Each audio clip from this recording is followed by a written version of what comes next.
Good morning. Good morning. And of course, ano pong masasabi natin tungkol sa ating platform?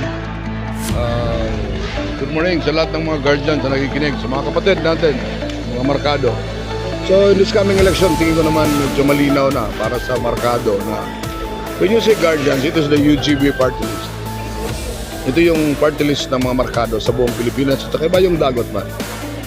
Ang plataforma natin ay alam naman natin nakafocus tayo sa the three central democracy, yung pagkakapatay-patay, justice system, so yung clear na ng selection.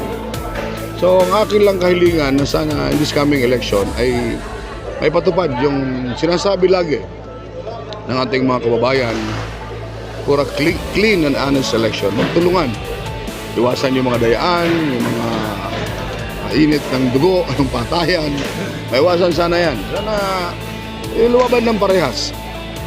Yung mga vote buying na yan, o nasa tao na yan, kung talagang gusto nilang pumili ng karapat-dapat sa mga posisyon na yan. Kasi pag vote buying ang inyong pinairal, siyempre nakaupo yan, namili ng boto, pag pasok sa pwesto niyan, imposible hindi bumawi yan. Kaya gumising na tayo mga kababayan. Yung vote buying na yan talagang umpisa ng corruption kasi pag nakaupo na, gagawa ng hindi maganda yung mga taong pera ang ginamit nila para makapasok sila sa pwesto. Kaya tayo sa UGB party list, ang ating panawagan rin, no to vote buying talaga. We are against the graft and corruption in the government. Kaya we're just hoping for a clean and honest election. Sana magkaisa, huwag ng pagalingan, magtulungan lahat ng markado. Dahil ito ay para sa atin. Hindi ito para sa akin, kundi sa lahat ng markado sa buong Pilipinas. Kaya mabuhay tayong lahat yan. Maraming salamat. Okay, so ano po yung masasabi mo? Ano po yung mensahe mo sa buong 5th District of Leyte? Sa 5th District of Leyte, nakita ko namang very organized na kayo dyan.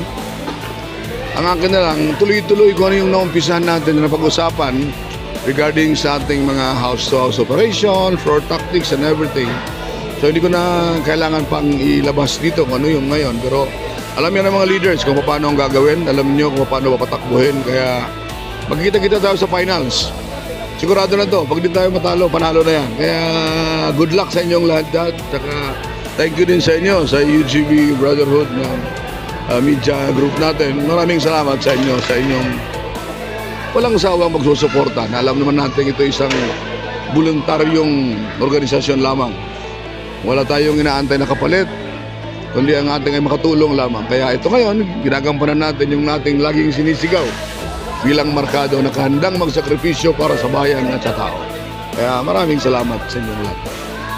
Okay, thank you so much, UGF Isaac Bong Contapay. Maraming salamat po.